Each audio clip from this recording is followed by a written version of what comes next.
จะมีความรู้คือว่าจากต้นฉบับก็ให้ศึกษาเอาในพระไตรปิฎกนั่นแหละจังว่าส่วนมากเฮานี่เสื่อไปตามสิ่งที่ได้ยินได้ฟังสืบต่อกันมาเนี่ยพุทธเจ้าเพิ่นก็เว้าหลักการแห่งความเชื่อเอาไว้แล้วว่าอย่าเชื่อเพราะการได้ยินได้ฟังสืบต่อกันมาแต่คนส่วนมื้อนี้เชื่อเพราะได้ยินได้ฟังคนนั้นพูดคนนี้พูดบัดนี้บ่ฮู้จักฮอดคนเว้าคือจังในโทรศัพท์ซุมื้อนี้เนาะข่าวปลอมข่าวจริงจักแม่นหยังจักไผเป็นผู้เว้าจักแอบอ้างอิงมาจากไสนั่นแหละจังว่าแต่ละคนน่ะให้พึ่งทำเป็นแนวทางอาศัยตนเองจึงเรียกว่าพึ่งตนพึ่งธรรมนั่นแหละพึ่งธรรมพึ่งตน ทุกสิ่งทุกอย่างก็สมบูรณ์อยู่ในพระไตรปิฎกก็แห้งหาดากว่าสิเขียนบันทึกจารึกขึ้นมาได้เนี่ยมีแต่พระรุ่นได้เกิดพร้อมพระพุทธเจ้าทั้งนั้นเลยบ่มีผู้ใดเกิดหลังเด้ตอนนั้นทั้งพระอานนท์ทั้งสิ้นพระมหากัสสปะพระอุบาลีพระอนุรุทธะมื้อนี้พระคุมื้อนี้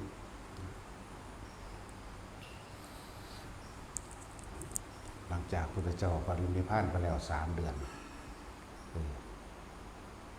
การจับจวงพระธรรมคือสิ่งที่พระเจ้านำออกมาสอนกับการปรามาสในพระวินัยเกิดขึ้นจนเหตุให้เกิดเหตุให้พระเจ้าอาชาสตุเป็นผู้รับรองในอาหารการอยู่การกิน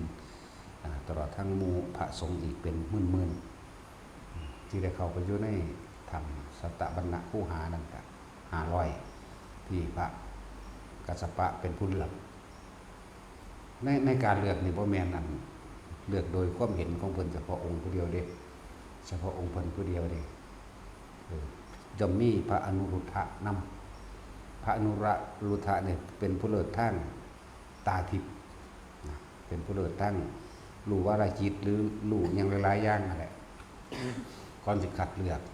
สมมุติว่าเพิ่นมีรายชื่อมาแล้วนี่ไล่มาอนุรุทธ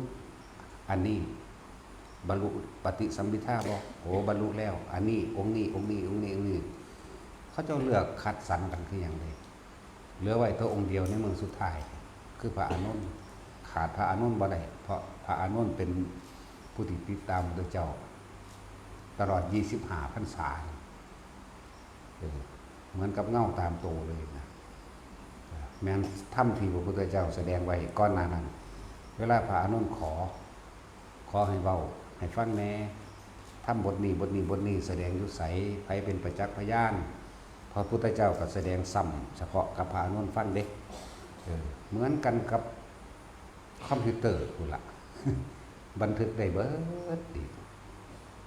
นั่นก็จังว่าถ้าเฮาอยากรู้หยังมันจังบ่ได้ถาม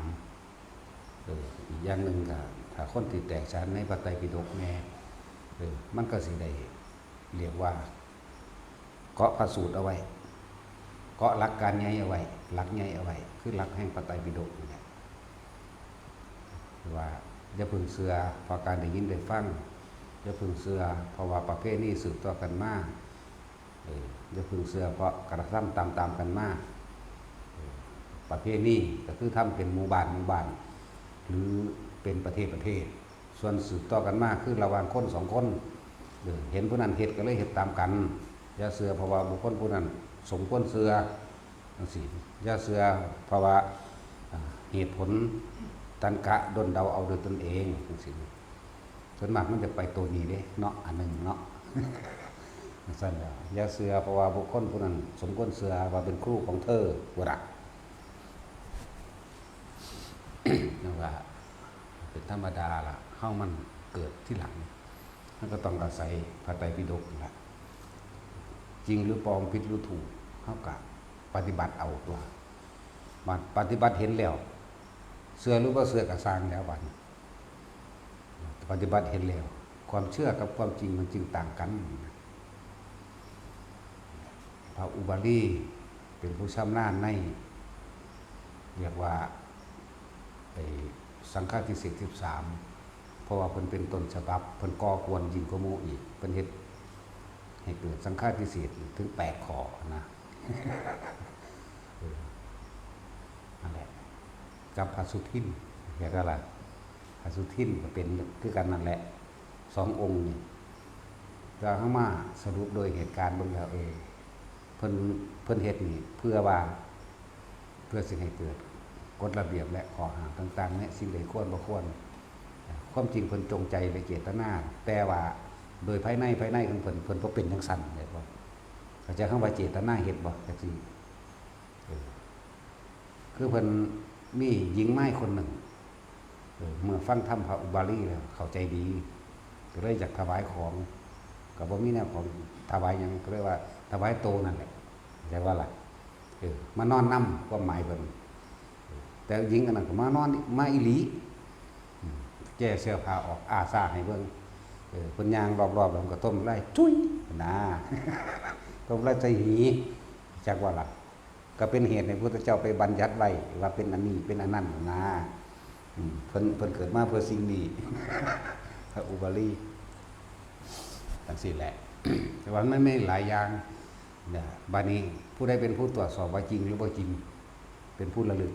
พระอนุรุทธะเข้าใจว่านี่เหตุการณ์นี้เป็นจริงหรือไม่อนุรุตพระอนุรุตถะกับเบิ่งได้บ่นี่ใส่ที่ประจักขุของเพิ่นนั่นแหละลึกขึ้นหลังเบิ่งตามเหตุการณ์ต่างๆจริงพระเจ้าจริงขอรับกับผมจริงอันนี้จริงอันนี้จริงนั่นแหละจังว่าก็ว่ามันแม่นยำทุกอย่างนั่นแหละในพระไตรปิฎกก็ดีมีสถานที่มีบุคคลมีเหตุ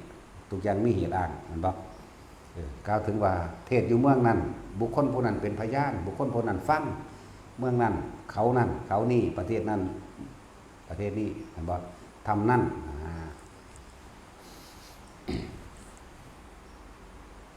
กว่าสิลอยเลี้ยงเป็นพระไตรปิฎกมาได้โอ้มันธรรมดา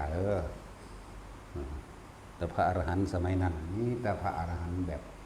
อยากไปทางปฏิสัมภิทาได้หลายอยากว่าล่ะรูแตกฉานบ่จักหลักว่าคำว่าปฏิสัมภิทาเป็นหยังคือว่าปฏิสัมภิทา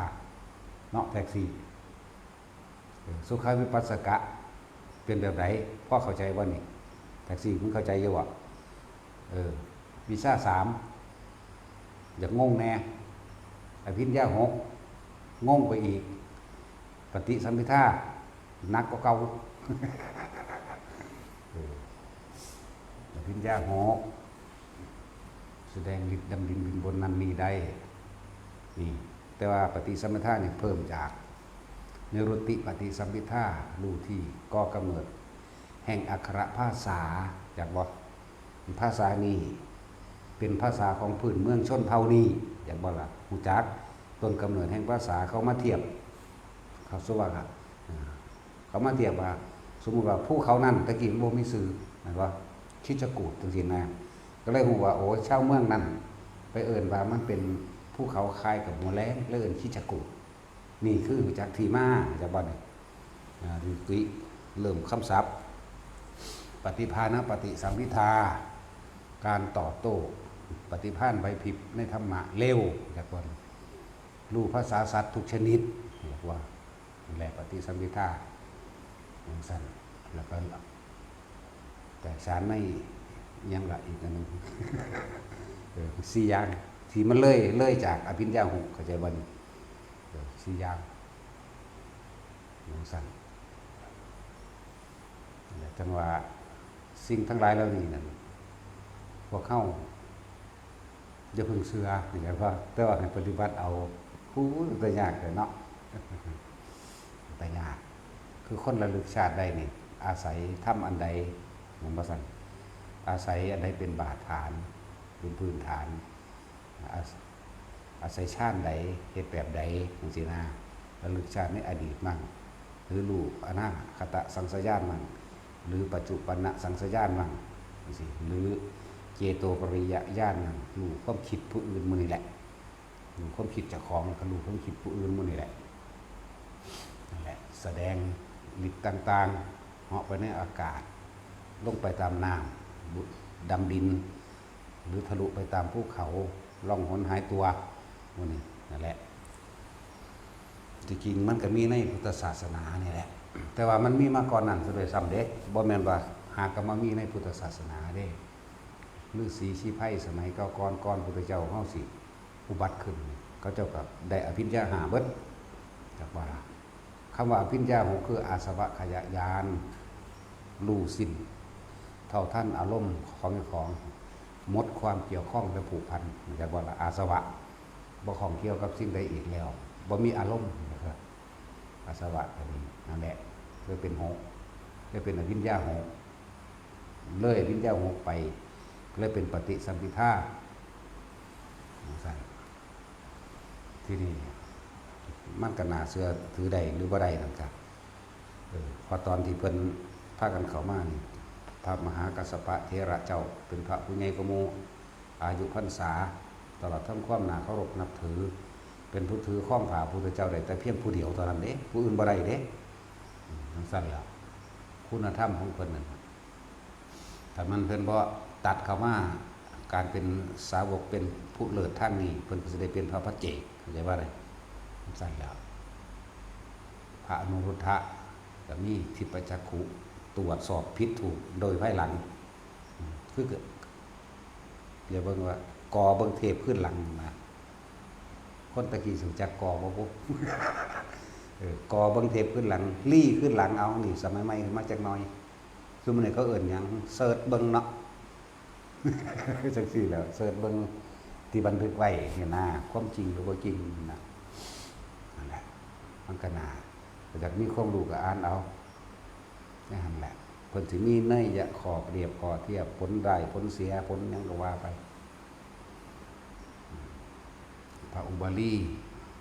สิเป็นผู้ชำระเกี่ยวกับพระวินัยกว่าหมู่อันนี้ผิดหรืออันนี้ถูกแนวใดเวลาถามอันนี้จริงหรือไม่อุบาลีพระอุบาลีก็สิรับรองว่าจริงแต่บัญญัติตอนนั้นตอนนี้ก็ว่าไปบัณอนุรุทธะเธอว่าอย่างไรจังซี่พระอนุรุทธะกับเล่งย่านเบิ่งบัดอ๋อจริงนะสั่นแล้วพระอานนท์เป็นผู้แสดงธรรมมากที่สุดแสดงธรรมเอวเมนั่นแหละแสดงธรรมโดยว่าได้ยินได้ฟังมาแบบนั้นแบบนี้เมื่อนั้นเมื่อนี้ข้าพเจ้าสมัยหนึ่งข้าพเจ้าได้ยินมาอย่างนี้เนี่ยวันสมัยนั้นพระพุทธเจ้าได้เสด็จประทับอยู่เมืองนั้นสั่นแหละสำหรับผู้ใดมีความรู้ทางยังซีทางปริยัติก็อ่านเอาแน่นพระไตรปิฎกออกอ่านฉบับที่บ่ได้ไปตัดออกคือมันก็ปนกันไม่หันแหละเพราะไตรปิฎกคือภาษาวกเป็นผู้เฮ็ดอันใดเป็นคำจริงอันใดเป็นคำเสริมก็แล้วแต่ล้วนมีคุณค่าเสมอกันนั่นแหละเพราะบ่ว่าสิเป็นเฉพาะคำวจนะของพระพุทธเจ้าคือคำบอกของพระพุทธเจ้าบางเห็นบอกว่าพระพุทธเจ้าเวลาเพิ่นให้พระกัจจนะแสดงธรรมเนาะแม้เราตถาคตแสดงก็แสดงไม่แตกต่างกับกัจจายนะเลยว่าล่ะบางที่ก็อานนท์ตถาคตปวดหลังว่าจะเอ็นพระอานนท์ก็แสดงต่อเด้ธรรมที่พระอานนท์แสดงวิจิตรพิสดารเหลือเกินพระเจ้าข้าบอกผู้ฟังแม้เราตถาคตก็จะแสดงจากเหมือนดุจดังพระอานนท์นั่นแหละบางทีนะความหมายบางทีก็บอกพระอนุรุทธะพระภักคุมันนี่หลายอยู่แล้วผู้ตรวจสอบนี่แต่ผู้อายุยืนไว้120 ปีเนาะประสบการณ์เป็นหลายอะไรอย่างส่วนเสียดายพระโมคคัลลาและภาษาลีบุตรประยูเพราะว่าเพิ่นบ่อยากเห็นเพิ่นตั้งปณิธานอธิษฐานทั่วมุ่งมั่นของเพิ่นเอาไว้มันยังกระสร้างขอให้เรานั่นแหละจงเสียชีวิตหรือได้นิพพานก่อนพระเจ้าเพิ่นบ่อยากเห็นเข้าใจว่าหลักเพิ่นบ่อยากเห็นบ่อยากเห็นพระพุทธเจ้าตายโมคคัลลาภาษาลีบุตรตายคนละเดือนเนาะผู้นึงขึ้น15 ค่ำเดือน12ผู้นึงขึ้น11 ค่ำเนาะเพราะว่าแม่น15 ค่ำเดือน11 15 ค่ำเดือน11ผู้นึง15 ค่ำเดือน12เพราะว่าเพิ่นบ่อยากเห็นสิ่งที่เพิ่นเทิดทูนมากที่สุดคือพระพุทธเจ้าสั่งหลายอย่าง นั่งพิมพ์ผ้าตายอายุจักปีชื่อใดอยู่ตัวนี้มึงฟังจากกูแมันบ่หามเอ้ยสูบอ่านเราเองเป็นบ่สูจะฟังตะกุนบ่กูตัวไปนั่งได้ก็ได้เนาะ79 ปีเป็นอธิษฐานไปแบบนั้นมันก็จากสูญเสียบุคคลมันเป็นที่รักจิตวิญญาณในความรักของเพิ่นทุ่มให้เบิดแล้วบางศาสตร์ที่หัวเพิ่นตายถ้ามีผู้ใดมาบังคับเพิ่นสิกัดลิ้นตายเลยเด้ธรรมดาเด้คือว่าคือจังศาสตร์ที่เป็นกินนอนกับกินนารีนั่นแหละกษัตริย์ยักษ์อันนั้นมันยิ่งพอโพธิสัตว์ตายไปบังคับเอาเขามาเป็นเมียปานนี้แม่เนาะไผสิไปมักใจร้ายปานนั้นมาสิไปกุมบังคับเขากดลิ้นเขาใส่แขวใส่ฟันกัดลิ้นตายเลิกเว้ยกันแล้วจังซั่นแล้วในสมัยนึงเจ้าพระอนุรุทธะในสมัยนั้นก็เป็นพระอินทร์มาสุขชีวิตให้ไหม บางศาสตร์พระนางพิมพาตกน้ำมาดิน้ำทะเลเด้มันจะไปแลนหยอกกันเพิ่นอะไรแล้วแลนน้ำปลายใหม่นั่นตกน้ำทะเลตายพระโพธิสัตว์ก็อยู่บ่ได้คือกันเอาหางน้อยๆนั่นน่ะสิไปวิทย์น้ำทะเลออกได้มันสิไปเบิดมันสั่นแหละเขาเจ้าเป็นห่วงกันถ้าไปถ้าพ้นทุกข์ก็พ้นด้วยกันถ้าทุกข์ก็ทุกข์ไปน้ำกันถ้าสุขก็สุขไปน้ำกันและที่สุดแล้วคือว่าเข้าสู่นิพพานก็ขอให้เข้าไปในศาสตร์เดียวกันน้ำกันเอื่นว่าเขาเจ้าเข้าถึงจิตวิญญาณแห่งความรักความรู้สึกจริงๆมันบ่มีผู้ใดอยากให้คนที่รักมันลำบากผู้เดียวแต่ไปมึงต้องไปพร้อมกูแต่มึงถูกกูก็จะนำเอามึงใช่ว่าล่ะสั่นแหละมันลึกซึ้งอย่างต่างต้องเสียสละอย่างไงเด้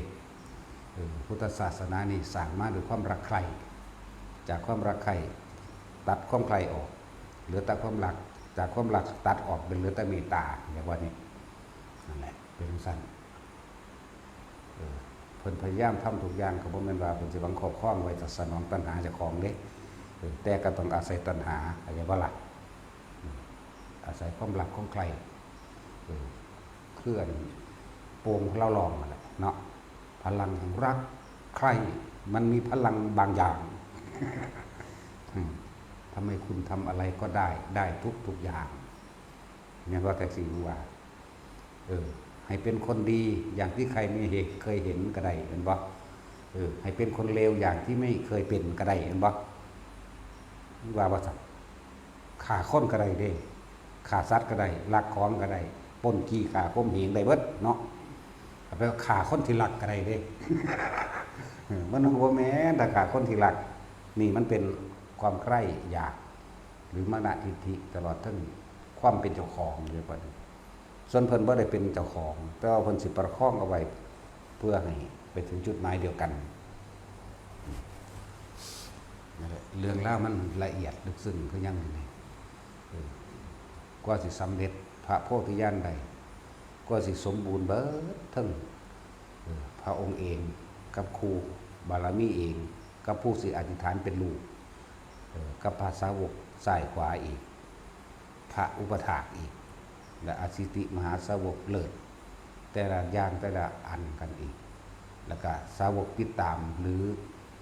สาวกโดยทั่วไปซึ่งเป็นลูกศิษย์ของจังลูกศิษย์ของพระสารีบุตรลูกศิษย์ของพระโมคคัลลานี่มันก็เป็นสายไปก็เห็นบ่ล่ะลูกศิษย์ของพระกัจจายนะลูกศิษย์ของพระปิ่นโทนโอ้หลายคนดอกแล้ววนนึงนั่นแหละกระจายกันออกจากคนจากคน2 คนสั่นเมื่อตะกี้ว่าได้รับพุทธธรรมนายกสุมิธาดาบทกับมันนั่งอย่างไร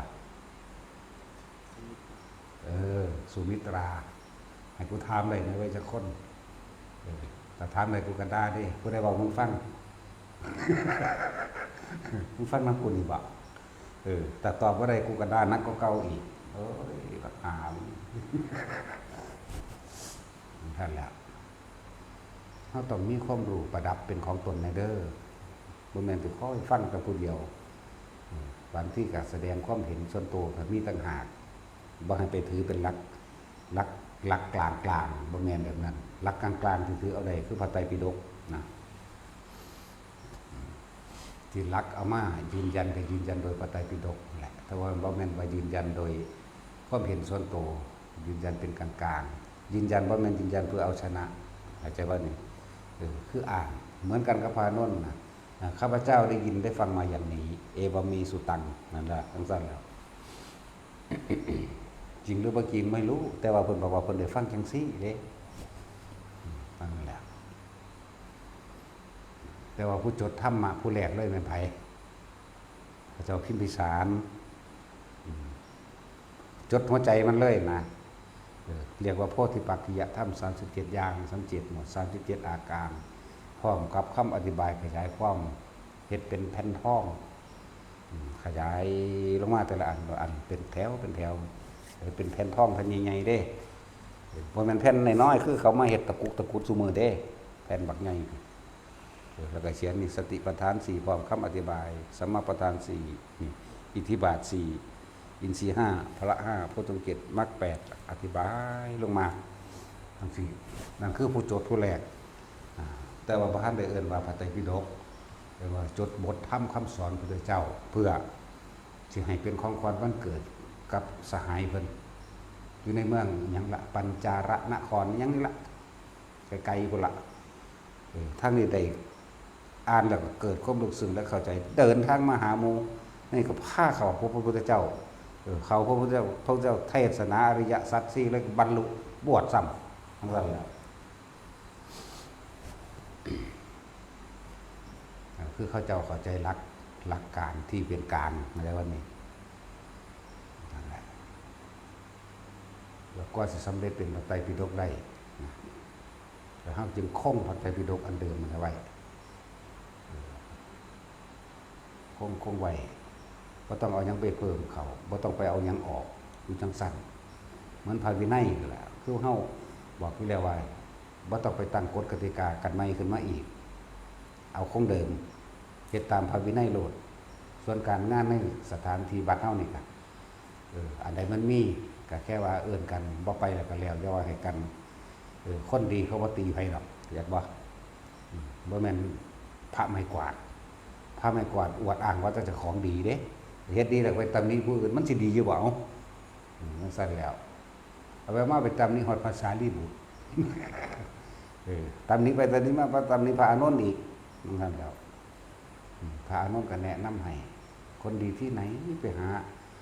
พูดใส่ร้ายกล่าวตู่บุคคลผู้อื่นนั่นของใจไปหาภาษาลีบุตรก็แนะนำให้จังฝึกหัดปฏิบัติตัวเองจังบรรลุแล้วคันบ่กวาดเนาะเสร็จแล้วเวลากูบ้าหาว่ากูดีเพราะว่าเพิ่นเทศได้บัดนี่จักว่าล่ะเพิ่นเทศก็มีการดุด่าว่ากล่าวเป็นธรรมดาเลยก็หาว่าเพิ่นเป็นบ้าจังซี่นะอันบ้าจริงๆคือกวาดด่าคนพุ่นจักว่านะเวลากูดีหาว่ากูบ้าเวลาดีนี่ก็คือเวลาที่เพิ่นแสดงธรรมนี่แหละจังบ่แล้วเพิ่นก็ว่ากล่าวตักเตือนลูกศิษย์ลูกหาเพิ่นนั่นแหละเวลากูดีก็หาว่ากูบ้าว่ากูด่าคนเวลากูบ้าพุ่นกูไปทำความดีเพื่อเอาหน้าเพื่อไปอวดไปอ้างกวาดแล้วนั่นนี่ก็ไปหาอ้างคนว่าเจ้าของกวาดเข้าใจว่าล่ะนั่นแหละเวลาบ้าว่าดี แต่ว่าเวลาดีแสดงธรรมนี่ว่าบ้าสั่น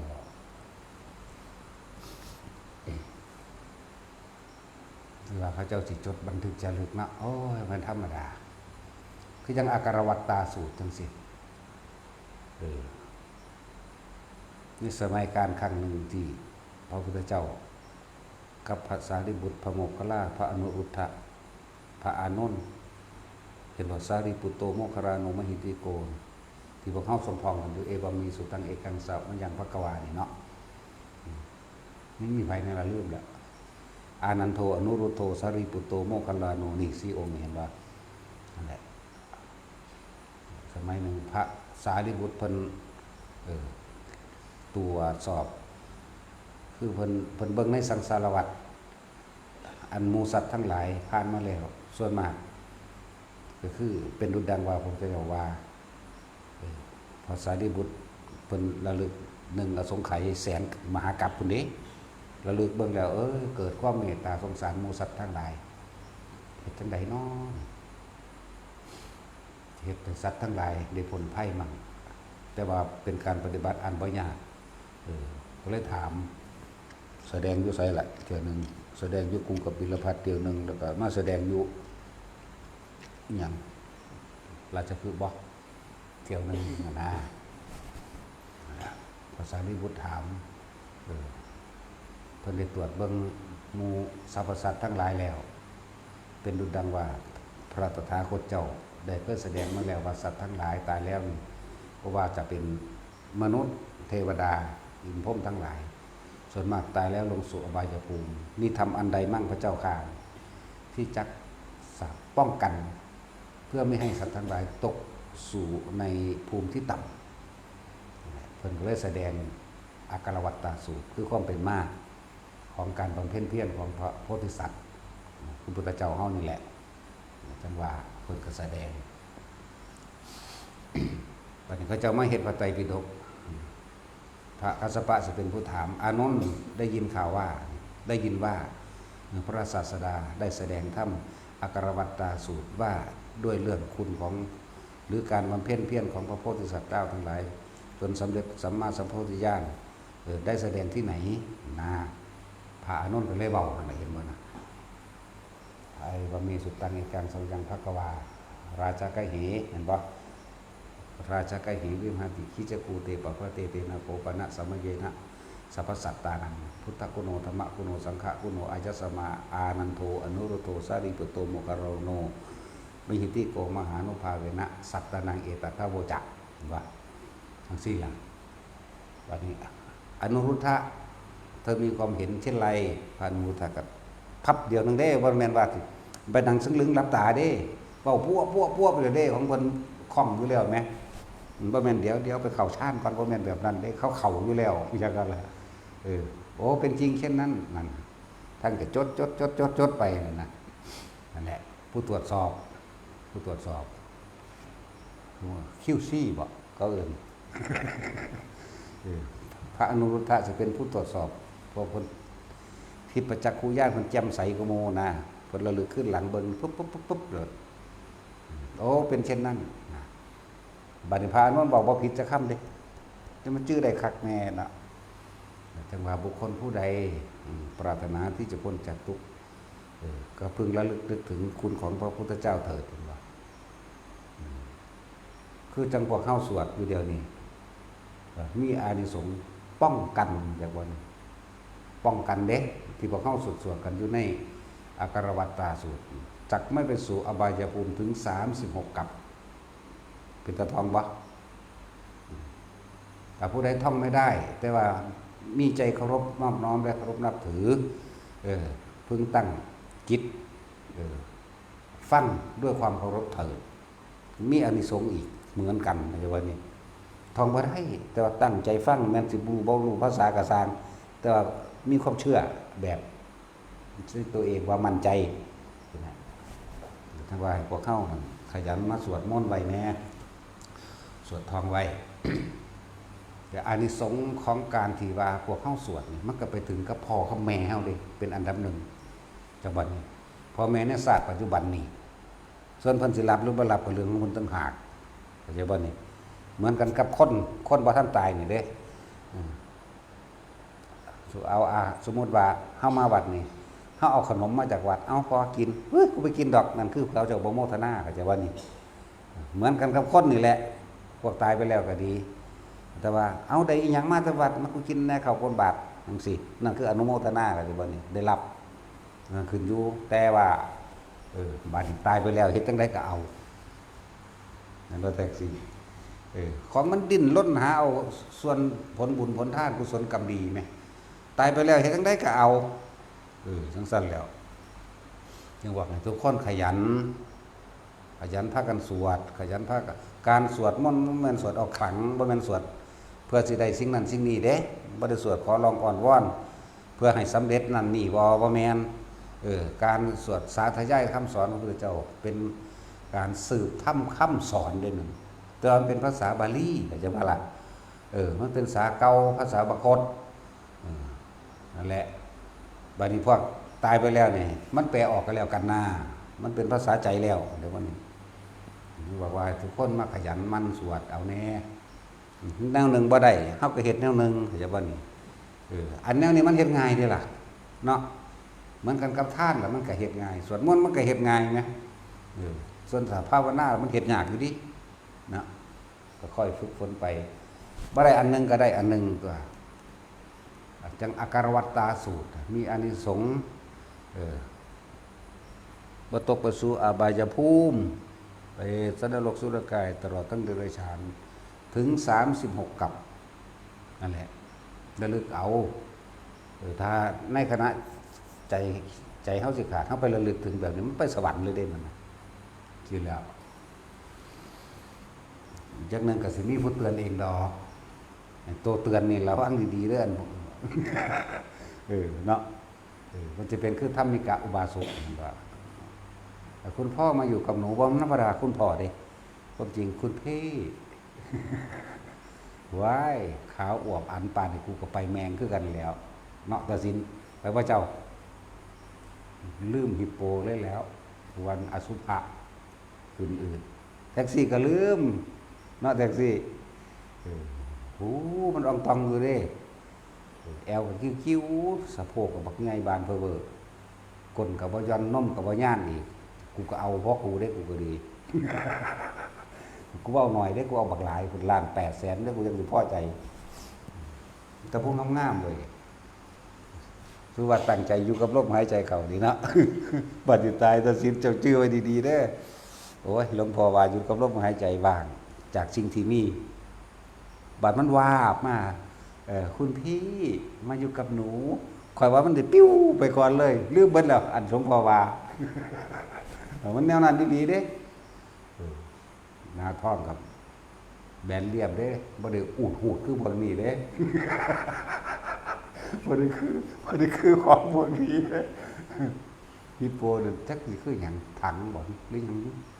ถังแดงเนาะหรือสิคือไหไหมคือไหเลยมันคือเป็นจังซี่ปุ๊บเนาะคือนกเพนกวินนะมันเป็นอุ้งปุ่งกลางนะสั่นแล้วจะเกี่ยวแล้วว่าเราสุดยอดโอ้ยหีเขี้ยวเอ้ยแล้วเอาดีๆเด้นึกว่าไผปรารถนาพานิพพานก็เบื่อการเกิดเห็นโทษของราคะกามราคะนี่แหละเห็นโทษมาแล้วพยายามทำความเคยชินอยู่กับลมหายใจนะคนสิตายมันสิมีนิมิตเบิดนั่นแหละเข้าใจว่านี่เรียกว่าคติแปลว่าทางไปนิมิตนะก็คือสถานที่ที่จะต้องไปหรือเป็นที่จุติจิตว่านี่มันจะปิ้วไปก่อนเด้แต่ว่าฝึกชินในการอยู่กับลมหายใจแต่ว่าเคยเห็นสวรรค์เคยเห็นนรกเคยเห็นผีเคยเห็นเปรตเห็นต่างๆหน้าสารพัดเฮาเห็นจนชินเขาเฮาสิบ่ยุ่งเด้เดี๋ยวว่านี่เฮาสิว่านำสิ่งที่เห็นมาคิดเสียงที่ได้ยินมาคิดนะมึงสิงามปานใดกูก็บ่สนมึงนี่จากวันนี้มันจังสิไปได้เด้อันนี้โนแมนที่พอซ้ำนี่นึงเนาะปาดโดนแล้วมันบ่ทันมากูคิดไว้ก่อนก็ได้เนาะแต่สิอุ้ยอาจารย์ว่าจังได๋กูสิเห็นนอนงามๆแหมบ่ทันมาซ้ำกูคิดไว้ก่อนนั่นแหละแต่ละคนนั่นน่ะสามารถเข้าถึงนิพพานใดในศาสตร์ปัจจุบันเบิดอยู่ที่เฮาสิชำนาญขนาดใดอยู่เฮาสิคล่องแคล่วว่องไวบ่เวลามันเป็นการดับความคิดในความปรารถนาในความอยากได้หรืออยากเป็นมันมีชั่วขณะทุกคนนั่นแหละนะพวกเฮาอยู่บ่เป็นบ้าเป็นบอดเป็นประสาทอยู่เดี๋ยวนี้ครับอาศัยนิพเพธิกะหมายถึงดับชั่วขณะนั่นเองใจบ่ล่ะดับเย็นชั่วขณะมันมีทุกคนแต่ว่ามันเป็นระยะสั้น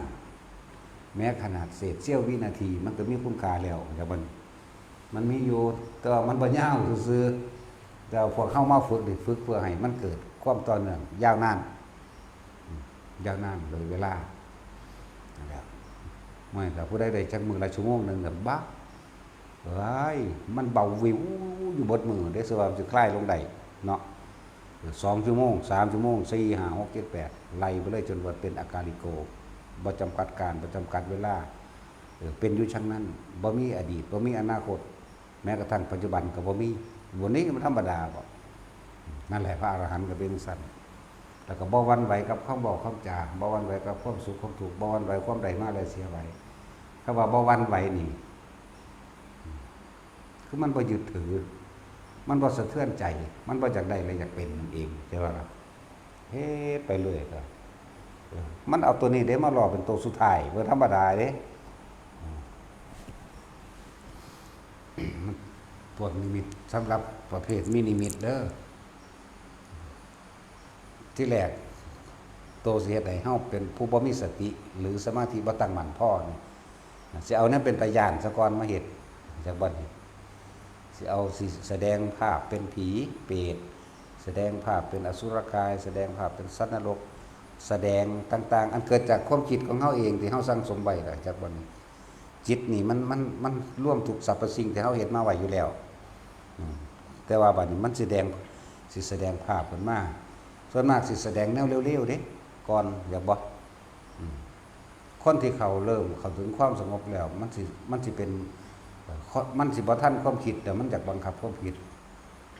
ว่าพยายามบ่จะคิดเร็วแต่ว่ามันก็คิดแล้วก็ห้ามเอาถ้ามันได้เว้าเรื่องนี้ก็เว้าว่ามันเป็น2ระดับอยู่เด้อที่หลวงพ่อแนะนำให้แต่ละคนสิเป็น2ระดับ2ขยักที่แรกฝึกการทรงฌานเจริญฌานหรือลมหายใจเราสร้างฐานที่ตั้งแห่งจิตคือทำสมาธิให้มันมีความตั้งมั่นอยู่ไสตั้งอยู่ในฐานอยู่หม้องใดในความรู้สึกตัวฐานอยู่กลางหน้าผากที่แรกเฮาสร้างลมหายใจนี่กับอุณโลมเกิดขึ้นได้ดีแล้วถ้ามันหายกลับมาลมก่อนมันก็ขึ้นมาอีกนั่นบ่นี่เอาระดับขั้นที่1ก่อนเด้อมันมี2ขั้นอยู่กลับมาลมปั๊บตัวนี้ปึ๊บตัดออกจากความคิดหาผู้นั้นผู้นี้อย่าว่านี่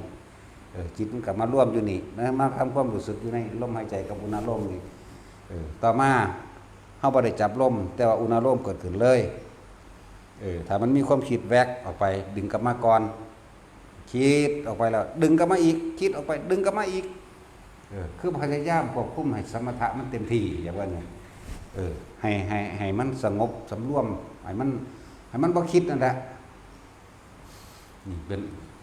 อันดับต้นแรกต่อมามันสิบัดนี้อุณโลมเกิดขึ้นระหว่างกลางหน้าผากมันบางครั้งก็เลื่อนไปหัวมันก็แล้วแต่มันบางครั้งก็ลงมาระหว่างทำกลางระหว่างอกมันนิ่มน่วงเย็นมันผ่อนคลายเบิดแล้วล่ะปัสสธิมันผ่อนคลายมันเป็นปิตินั่นแหละเอาตัวนี้มาเป็นตัวรู้สึกตัวจากพอตัวนี้ จนกว่าสมาธิให้มันเต็มภูมิมันตั้งมั่นก่อนต่อมาบัดนี้ขึ้นขั้นที่2เด้อขั้นแรกนี่เข้าใจดีแล้วเนาะเข้าใจหรือยังพวกกันฟังทางบ้านขอเสียงแหมโอ้เข้าใจแล้วถ้ามันออกจากลมหรือมันออกจากอุณโลมหมายถึงความคิดออกจากกายอย่าออกจากเรื่องแห่งกายอย่าออกจากความรู้สึกแห่งกายฟังดีๆถ้ามันคิดออกนี่คือขั้นที่1ดึงกลับมาก่อนคิดถึงคนนั้นอีกแล้วดึงกลับมาคิดเรื่องเลวร้ายอีกแล้วดึงกลับมาคิดแนวดีมั่งบ่ดีมั่งดึงกลับมาอยู่ในอุณโลมนี่แหละจนเกิดความเคยชินในการดึงกลับมาเป็นแบบนี้อาจจะบาลาบัดนี้ขั้นที่2คืออุณโลมมีอยู่ความรู้สึกในกายมีอยู่ระเบิงความคิดมันไปอาจจะว่านี่บ่ได้ให้ดึงกันมาเด้นี่ขั้นที่2เด้อขยักที่2ขั้นที่2บ่ให้ดึงกลับมาแต่ว่าให้สังเกตความรู้สึกอยู่ในกายอย่าหนีออกจากเรือนร่างแห่งกายใช่ป่ะถ้าความรู้สึกยังมีอยู่ปล่อยไปเลยไม่ต้องห้ามความคิดเหมือนขั้นที่1ขั้นที่1ห้ามแล้วก็พยายามดึงกลับมาอยู่กับลมหายใจอยู่กับอุณโลมให้ได้นี่คือขั้นที่1ห้ามแล้วก็ดึงกลับมาหาลมจนกว่าสิเข้าใจกับคำว่ารู้สึกตัวดีแล้วรู้สึกตัวทั่วพร้อมหรือจิตหนึ่งหรือไม่ออกจากฐานที่ตั้งแห่งจิตรู้อยู่ในเรือนแห่งความรู้สึกแห่งกายซับนี่คำเดียวเบิดเป็นอันเดียวกันเบิดในความรู้สึกเดียวเบิดเด้อ เดินว่าสมาธิจนกว่าสมาธิเกิด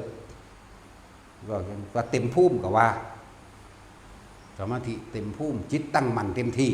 ตั้งมั่นอยู่ในนี้แหละในกายเฮานี่แหละค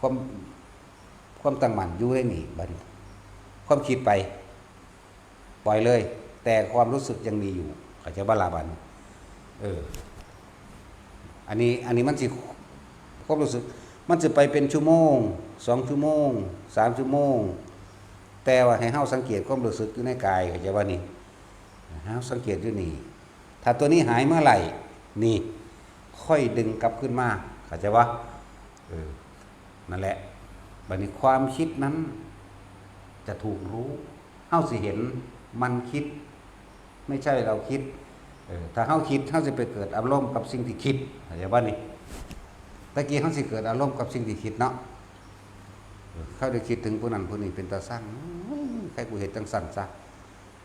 กูน่าจะเอาไม้คักๆซะนะว่าเด้นั่นน่ะคือเฮาไปคิดน้ำมันเข้าใจบ่อารมณ์หรือความรู้สึกนี้จึงออกจากกายไปแล้วออกจากเลื่อนแห่งกายไปแล้วพบเกิดแล้วจิตมีที่ตั้งกับคนที่คิดถึงมันวะเมื่อตั้งกับคนคิดถึงมโนคือความคิดนึกปรุงแต่งต่างๆสารพัดอยากให้มันเป็นแบบนั้นพบเกิดตายตอนนั้นชาติชรามรณะต่อไปเลยเข้าใจบ่ล่ะนั่นแหละแปลว่าบัดนี้ให้เฮานั่นอยู่ในความรู้สึกโตแม้ความคิดจะไปแต่ไม่ต้องห้ามปล่อยเลยพี่เฮามาสังเกตความรู้สึกอยู่ร่างกายเฮาพี่เข้าใจบ่ล่ะนี่คือระบบที่2ให้เฮ็ดอยู่แค่นี้ให้เฮ็ดอยู่แค่นี้อันอื่นๆมันสิเกิดหยังขึ้นกับสร้างมีแต่รู้เรื่องเดียวเข้าใจบ่นี่อันอื่นๆบางที่อันคำว่าอันอื่นๆเสียงสวดมนต์จากฟากฟ้าเสียงสวดมนต์ไพเราะเพราะพริ้งเข้าใจบ่ล่ะความรู้สึกยังอยู่เสียงก็ได้ยินอยู่เข้าใจบ่เป็นภาพนั่งฟ้านั่งสวรรค์ลอยมาเป็นภาพเทวดาเทพบุตรลอยมาสวยงามรูปร่างหน้าตาดีตาเห็นบ่ว่าตาในหรือนอกกระซังก็จะเบิ่งแต่ความรู้สึกยังอยู่เสียงกลิ่นต่างๆหอมหรือเหม็นก็รู้อยู่รู้ในเหม็นรู้ในหอมแต่ความรู้สึกยังอยู่ในกายความคิดทั้งบ่ไปหาเขาเข้าใจบ่ล่ะนั่นแหละสิเป็นพระสงฆ์องค์เจ้าได้กระช่างบาทนี่มีมาเรื่อยๆแนววันนี้เดี๋ยวก็เป็นพระเถระองค์นั้นองค์นี้ทั้งที่เรารู้จักและไม่รู้จัก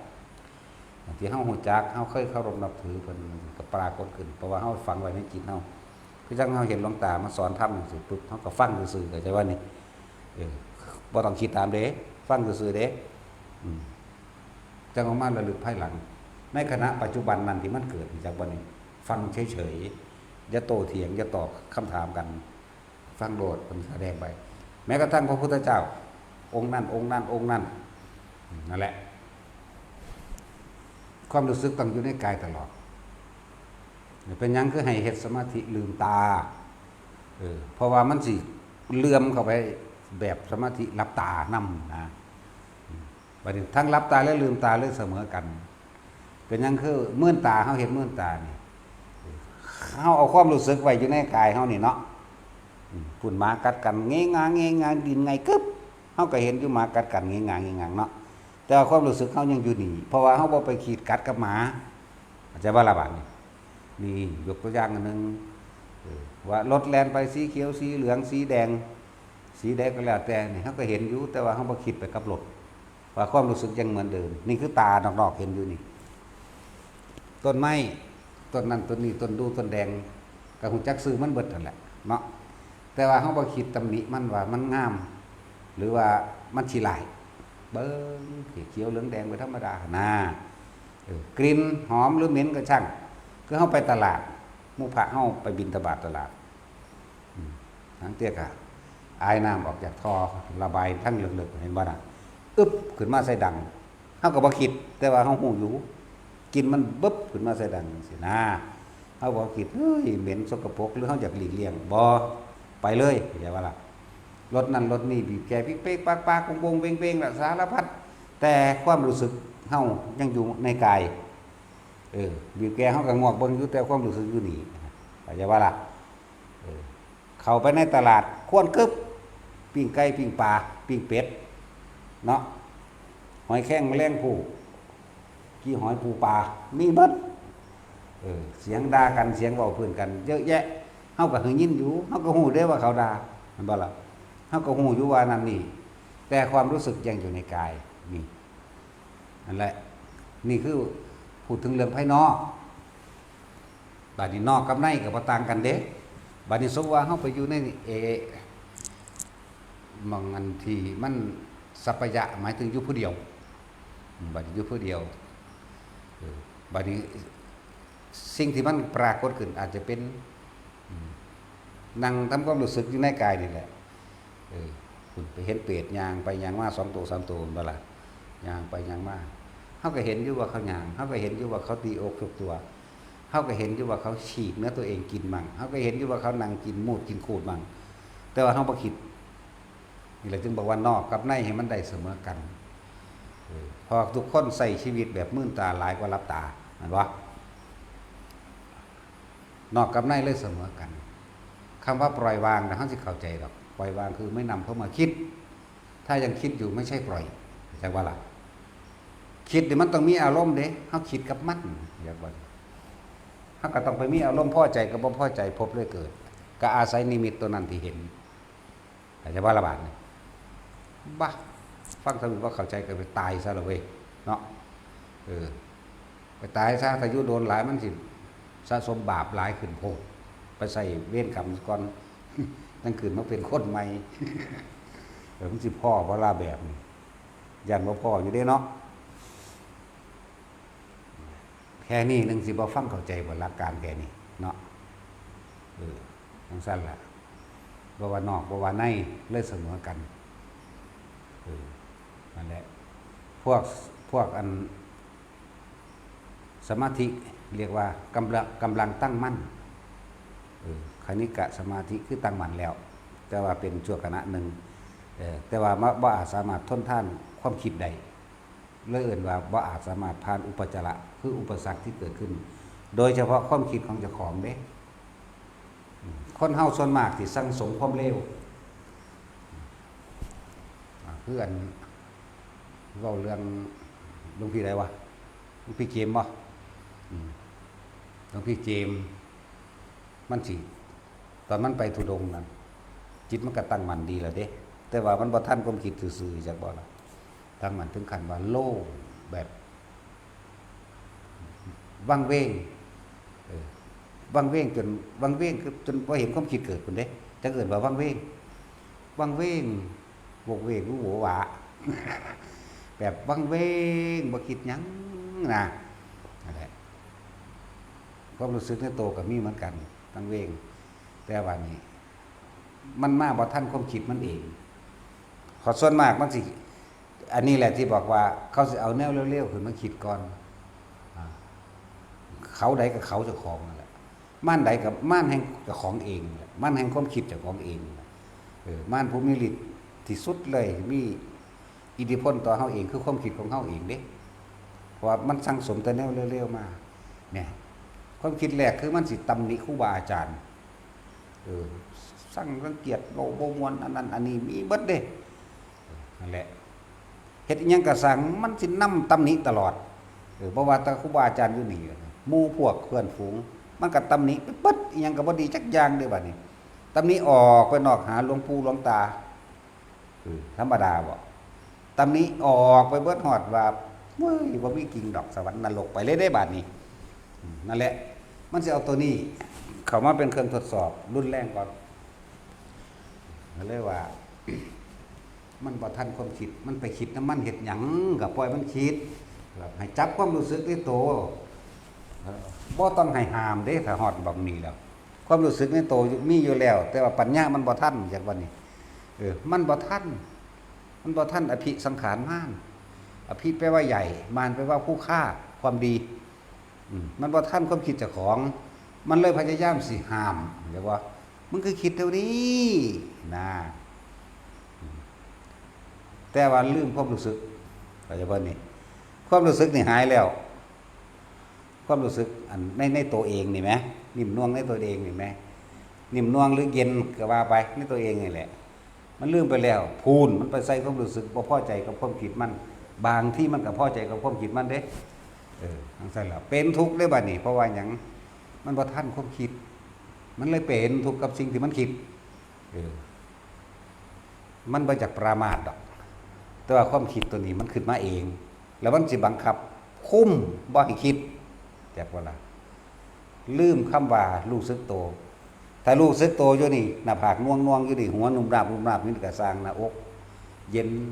ลึกๆคิดปล่อยมันคิดไปเลยตัวไปห้ามสิไปคุมสิไปกุมมันเฮ็ดหยังว่าคนส่วนมากมันก็คือสังสมแต่อกุศลสมกุศลก็ไปแล้วก็ป่านี่ไหมเนาะอันนี้อะเด่นนี่อากุเด่นนี่ที่สังสมซึ่งเรานี่ตำนี้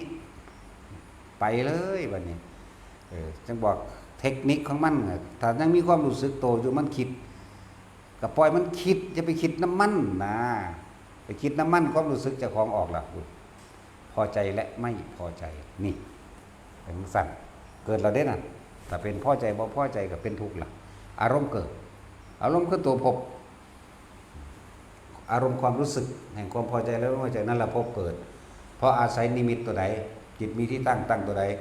ตั้งความคิดที่มันคิดขึ้นมาเองนั่นแหละตำนี้ครูบาอาจารย์ตำนี้หลวงพ่อตำนี้บักขนาดเลยเป็นเวลาสารพัดแล้วก็เทียบผู้นั้นเทียบผู้นี้เด้ผู้นั้นสอนสั่นนี่คือดีเรามาตำนี้นี่มันเลยเพลินไปเลยกับการคำว่าเพลินนี่อารมณ์ความรู้สึกไหลไปนำแล้วคล้อยตามไปเชื่อไปได้บัดนี้เห็นตามที่ความคิดเจ้าของเอาไป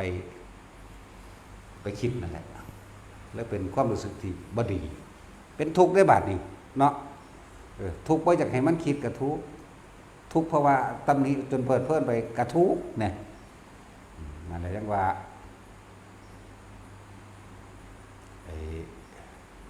ให้มันทำความรู้สึกโตเกิดขึ้นไหมถ้ามันยังมีความรู้สึกโตอยู่ลองคิดกับมันโหลดว่าแต่มีความรู้สึกเอามึงคิดเข้าไปคิดสำใดมึงเอามึงคิดปาดข้อผู้นั้นปาดข้อผู้นี้เอามันบ่คิดนั่นแหละปล่อยมันคิดเต็มที่คอยมีความรู้สึกคิดไปคิดมาคักๆเบิดความคิดเบิดเอาเองเด้เบิดเอาเองก็เป็นนั่นแหละเบิดเอาเองวึบบางที่ข่าวชาตินี่บอกให้กับเวลามันเบิดละบางที่ก็บ่แม่นแบบนั้นเวิ้งว้างจังว่าล่ะบัดความคิดมันเบิดละเฮาสิมีแค่ความรู้สึกว่าเวิ้งว้างจังว่าล่ะจิตเป็นกลางอยู่อันนั้นแต่ว่าท่านได้แม่นนิพพานดอกเข้าใจบ่ล่ะอันเวิ้งว้างบ่ท่านแม่นเด้ก็สร้างมาดอกเอาอันใดสำนี้ก็เอาเถอะนะเนาะอย่าเพิ่งไปเว้าถึงมองหันดอกนะขอให้รู้ท่านความคิดได้ให้มันเวิ้งว้างนั่นนี่แต่ว่าเวิ้งว่างนี่เวิ้งว่างปราศจากความคิดเด้ใช่บ่เทียบอย่างนึงเหมือนกับอันอรูปฌานที่บ่อาศัยรูปอีกแล้วนะเป็นคืออรูปฌานเป็นเวิ้งว่างวิวเด้เป็นสั่นนั่นแหละบัดนั้นเบิดกระแทกะทีบางคนเข้าฌานบางคนเบิ่งว่างวิวเด้อเป็นสั่นบัดมันเบิดคิดไปมันเบิดเอาเองดอกส่งเสริมมันคิดโลดแต่ว่าจุดสำคัญคืออยู่ไสรู้สึกตัวเป็นบ่ตัวนี้ว่านี่คิดสำใดเอาแมงเต็มที่นะเฮาก็ของเฮาเป็นมาก่อนเบิดอันแนวมื้อนี้คุณดูถูกปรามาสพระพุทธเจ้าแต่งนิยายขึ้นมาซื่อๆดอกเห็นบ่ล่ะตั้งแต่เป็นขอทานแล้วพาหมู่ไปขอทานหลายแล้วยกตัวเองขึ้นมาแล้วก็เป็นหัวหน้าขอทานแล้วมาตั้งตัวเองว่าเป็นพระพุทธเจ้าวันเอาก็เป็นแนวมื้อนี้นั่นแหละเป็นนักอันที่เป็นเกี่ยวกับเรื่องพระพุทธเจ้าเนี่ยเดี๋ยวครับเกี่ยวกับอันพ่อแม่ครูอาจารย์จังซี่ก็เป็นทั้งเสี้ยวเดียวเป็นข้าวเดียวพอเฮาละตัวนั้นออกได้ตัวเคยประมาทพระพุทธเจ้ามาแล้วว่าเป็นขอทานนั่นแหละสั่นเฮาก็เป็นแต่ที่เขาก็บ่ทันคือกันผ่านตัวนั้นมาแล้วครูบาอาจารย์องค์นั้นองค์นี้ บางองค์เพิ่นเล้าตอกเพิ่นสารมาปิ้นนี่เด็กน้อยไหมสารปิ้นมันก็นั่งจังจ่อเอาตีนเหยียบสารทับไปทับมาแล้วก็แนวมาเจาะโง่สิเฮาก็เบิ่งหั่นแหละเบิ่งตำหนิเด้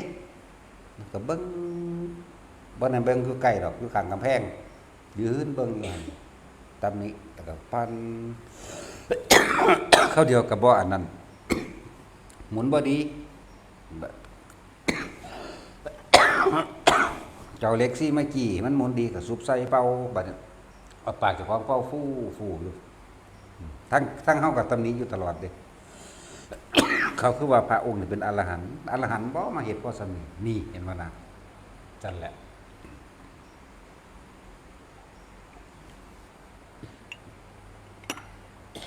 ไปซ่อมตะเพิ่นซ่อมตำหนิในขณะที่ยืนเบิ่งกันนั่นน่ะมันเยอะยิงพ้องขนเงี้ยงตัวบ่เห็นว่าสิเดินจงกรมบ่เห็นว่าสินั่งสมาธิแต่ละมื้อแต่ละเว้นเฮ็ดหยังกวาดขยะมาเผาจูดแล้วก็สอนมาปิ้นให้เด็กน้อยนี่จักตอกจักหยังไปนะ เป็นจังซั่นแหละ เป็นครูบาอาจารย์องค์นั้นองค์นี้ แต่นี้เพิ่นมันบ่ทันเห็นบ่ล่ะแต่นั้นก็เป็นก็เลยบอกวิธีแก้โอ้ยเป็นนักเป็นหลายกว่านั้นอีกยิ่งไปแสดงอันนั้นแสดงนี่ได้หูยยังคักกว่านั้นอีก หั่งไปดูถูกเขาเว้าใส่เขาพร้อมเด้นั่นแหละแล้วเว้าบ่เคยเห็นไปเด้บัดนี้ หลายอย่างที่มันเป็นมาก็เลยว่านี่กว่าสิมีวิธีการที่เร่งรัดหรือเห็นผลเร็วมันผ่านเวลามา20-30 ปีแล้วเด้นี่ก็สิมาใส่หลักสูตรนี้นะใส่วิธีการนี้นะแล้วก็เป็นสิ่งที่เฮ็ดได้ง่ายและเข้าใจง่ายนะที่อธิบายว่ามันมี2ขั้นตอนเด้อนะนั่นแล้วโอ้ยมันผ่านความหลายอย่างละยิ่งตะกี้ขอโทษมันต้องมายึดที่ข้างคักบัน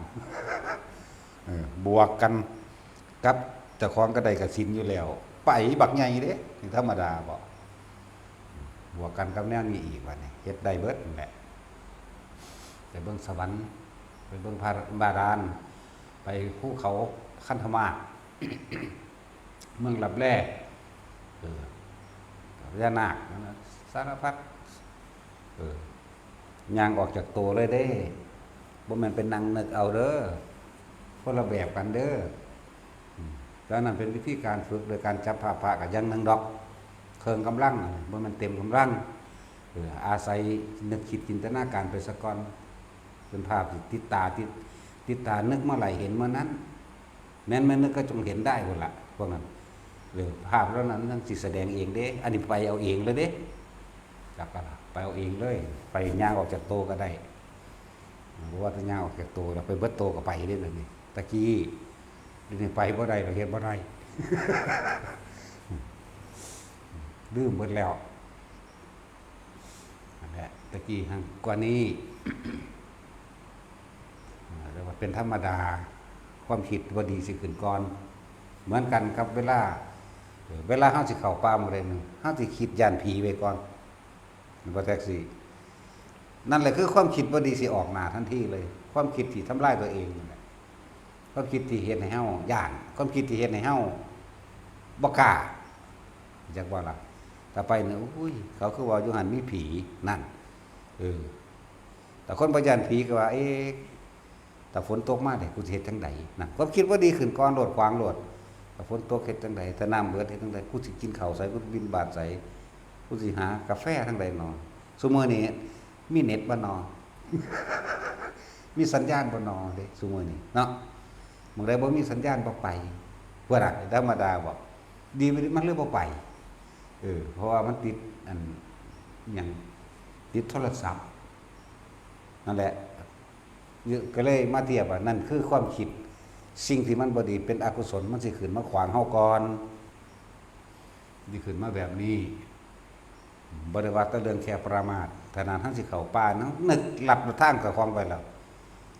สิไปทุดงสิไปจังได๋เนาะ พุ่นมันจินตนาการไปดวงหน้าล่ะเขาสิใส่บาตรกูพนอเขาสินั่นกูพนอกูสิกินกาแฟใส่นอเนาะบ้ายามโทรศัพท์เบิดแบตอยู่ไปชาร์จใส่นอมีบัตรบ่น้อล่ะมีหยังเข้าไปชาร์จแบตบางพวกไปแล้วก็หน้าด้านเขาไปขอชาร์จแบตอยู่ในบ้านเขานั่นแหละมีเด้เนาะเอาเรื่องจริงอันมื้อนี้มันสิคิดขวางทางเจ้าของไว้เบิดนี่คือความคิดบ่ดีอภิสังขารม่านตัวนี้ที่หนึ่งเพราะว่าสิ่งที่เฮาเคยเฮ็ดบ่ดีไว้มันสิผุดขึ้นมาขวางเฮาเองเฮาก็ค่อยไหลไปตามมันหมายถึงว่าบอกวิธีที่เข้าใจง่ายทำง่ายใน2ระบบนี่แหละ2ขั้นตอนแรกเฮ็ดแบบนี้ขั้นตอน2ก็เฮ็ดแบบนี้อธิบายแล้วเข้าใจบ่ล่ะ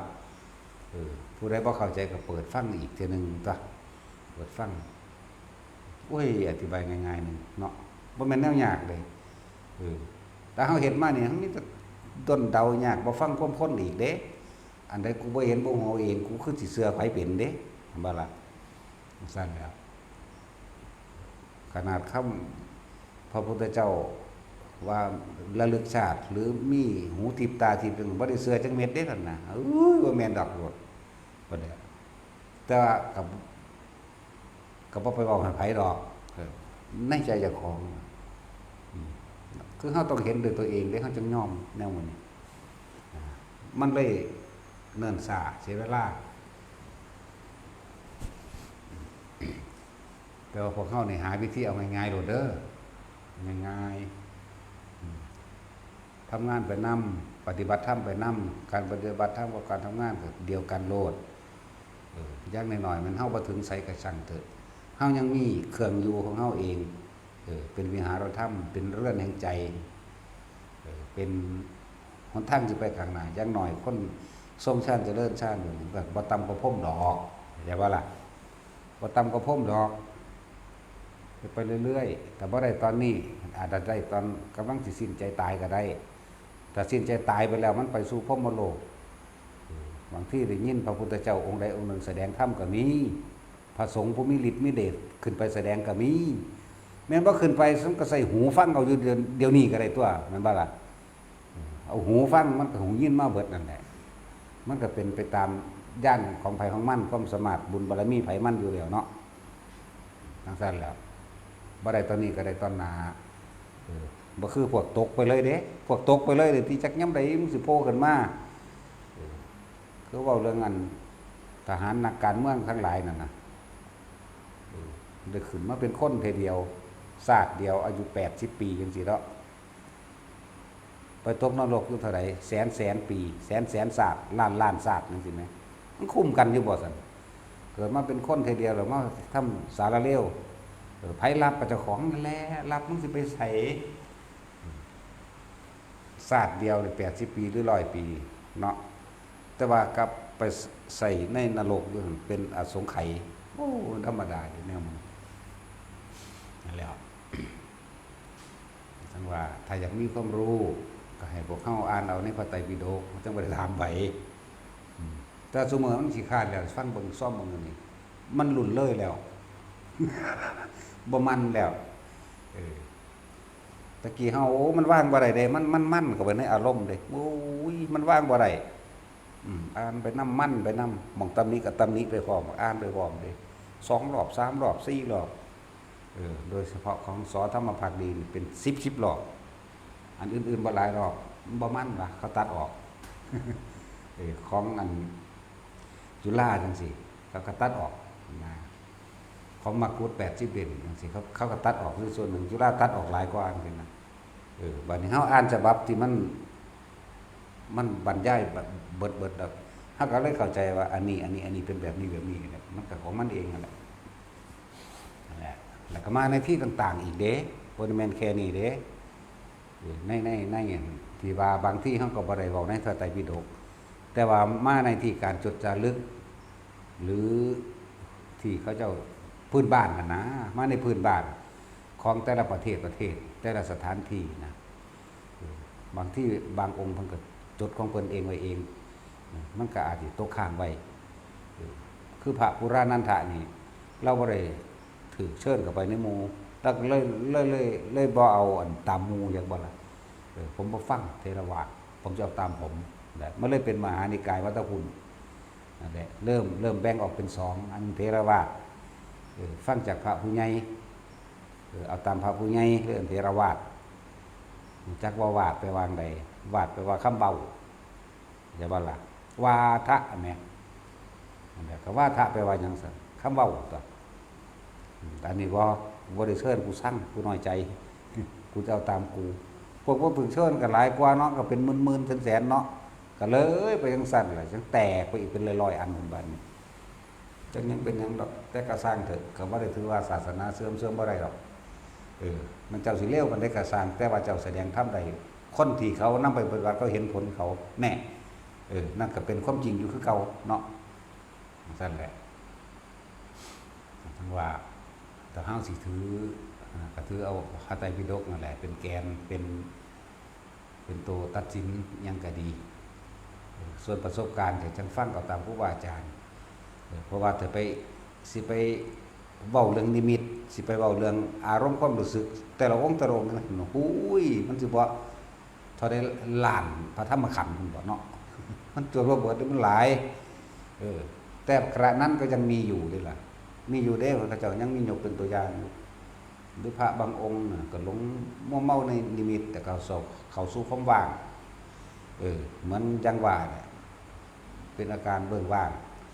วังเวงเงียบพระองค์นึงบอกว่าให้ท่านออกมาเดินปัญญาก็บ่เดินที่เพิ่นก็นิรมิตเป็นรูปผู้สาวงามฟ้อนล่ำอยู่ดอกบัวนั่นราคะเกิดว่าล่ะมันบ่ทันโอ้อยากได้ล่ะบัดน่ะมันสั่นตัวบางที่องค์นึงเพิ่นบอกให้ออกมาเดินปัญญาเด้อก็บ่ยอมฟังว่าเข้าใจเราน่ะถึงที่สุดแห่งธรรมแล้วเข้าสู่ความว่างที่มีจุดมีตอมว่างที่เป็นการยึดก็จะว่านี่มันบ่แม่นมันบ่ว่างปราศจากความคิดนึกในความอยากได้ดีมีเป็นนั่นน่ะมันคนละว่างกันเด้อันนี้ว่างยึดว่างอย่างว่านี่เขาจะก็เนรมิตเป็นสร้างแลนมาใส่ก็ลุกหนีกุ้นบัดนึงก็จังซี่ล่ะก็มีอยู่นะนั่นแหละแล้วว่างจากนิมิตทั้งปวงว่างจากเสียงทั้งปวงนั่นแหละฝึกไปก็เลยเป็นหยังคือใส่หลักสูตรนี้ที่ว่าทรงชั้นเป็นชั้นหรือใส่วิธีการสมาธิมื่นตาที่เฮาว่าหลายอย่างเฮ็ดไปเถอะแล้วก็สมาธิทั้งหลายเรานี่รักษาโรคก็ได้เด้โรคเครียดหยังต่างๆเกี่ยวกับฮอร์โมนในความเครียดกระโดดลงเด้ปรับธาตุขันธ์แห่งตนเองโอ้หลายอย่างก็ดอกคนสมมุติจะเป็นทางประสาทหลายแต่บ่อาศัยธรรมะนี่จะเป็นบ้าเด้ขาตัวตายก็มีขาผู้อื่นก็มีพอมันมีแตะคิดเนาะนั่นแหละทางนั้นแพทย์ทางหมอทางหยังก็แล้วแต่เถอะถ้าเกิดว่ามาแต่บ่อาศัยธรรมะอันนี้ความเครียดมันหลายเนาะมันสิว่าหยังต้องอเมริกาบอกเขามาฝึกพวกดูแลโรงพยาบาลคนป่วยคนชราเนาะนะเขามาฝึกน้ำเฮาอยู่นี่ซ้ำตัวฝรั่งซ้ำตัวได้ผลแนะนำกันมาอีกเยอรมันก็มาออสเตรเลียก็มาฝึกไหมเขาว่าเขาได้ผลคนแก่ทั้งหลายในประเทศเขาของเฮาเว้าภาษาบ่ได้เขาก็ไปแปลงภาษาเขาตัวเป็นหยังเฮ็ดให้คนนี่หายเครียดได้เยอะจักบ่ระงับอารมณ์ความเครียดได้หลายเขามีเครื่องอยู่ของเขานี่แหละทั้งว่าธรรมะมันบ่แบ่งแยกดอกมันเสมอกันเบิดขึ้นอยู่กับว่าผู้ใดสินำไปปฏิบัติเอาเท่านั้นเด้บ่ได้เกี่ยวกับศาสนาพุทธคริสต์อิสลามฮินดูหยังเด้ถ้านำหลักความจริงเนี่ยไปเฮ็ดประกอบตัวเองแล้วก็อยู่เป็นปกติยิ่งคนชราเขาจังอันบ่เลี้ยงแม่ลูกเอามาถิ่มเนาะอ้างเหตุผลประการต่างๆดอกว่าสันแท็กซี่ผมว่าที่สี่กิงมันถิ่มพอถิ่มแม่ก็คักแล้วเนาะทุกคนทั้งโลกตามธรรมดาเราพ่อแม่ก็หวังอยากอยู่กับลูกว่าเฒ่าว่าแก่ก็หวังไว้อย่างนี้ลูกเต้าดูแลเจ้าของนั่นแหละบัดนี้เอาลูกเอาไปถิ่มไปตามโรงรับเลี้ยงคนชราบ่ล่ะ กระจายเงินอยู่นั่นแหล้ว แต่ว่ามันบ่คือกันเด้กับอยู่กับลูกกับหลานเนาะมันคนละอย่างกันเลยเกิดกลายเป็นโรคเครียดนั่นแหละเขาเจ้าก็นำสมาธิที่เฮาสอนอยู่เดี๋ยวนี้แหละไปฝึกแล้วมันเห็นผลกับตนแล้วเมื่อเห็นผลกับตนแล้วก็ฝึกต่อผู้อื่นบ่เป็นมา6คุณบ่เที่ยวนี้นั่นบ่ล่ะได้ผลแนะนำหมู่อีกต่างประเทศมาอีกมา4ฝึกให้มันเป็นแล้วจังไปนั่นแหละมีผลต่ออารมณ์หลายอย่างนั่นแหละตั้งว่านี่แหละคนเฮามันสุขมันทุกข์ก็เพราะว่าความคิดนั่นแหละเนาะก็เกิดอารมณ์ความพอใจมั่งบ่พอใจมั่งนะแต่มาฝึกเอาถ้าผู้ใดว่าท่านเป็นก็เลยมาฝึกเอาหลายอย่างในเรียกว่าผลพลอยได้หรืออานิสงส์นั่นเองอานิสงส์พวกใดเงินทองขาดมือกิจการเงินกิจการงานบ่เจริญรุ่งเรืองก็มาฝึกอานาปานสตินี่แหละจังว่าล่ะพวกใดเป็นโรคเครียดโรคอหยังต่างๆก็มาฝึกอานาปานสตินี่แหละที่เฮาใส่สมาธิมื่นตานี่แหละหลายแบบเอ้าสมทาน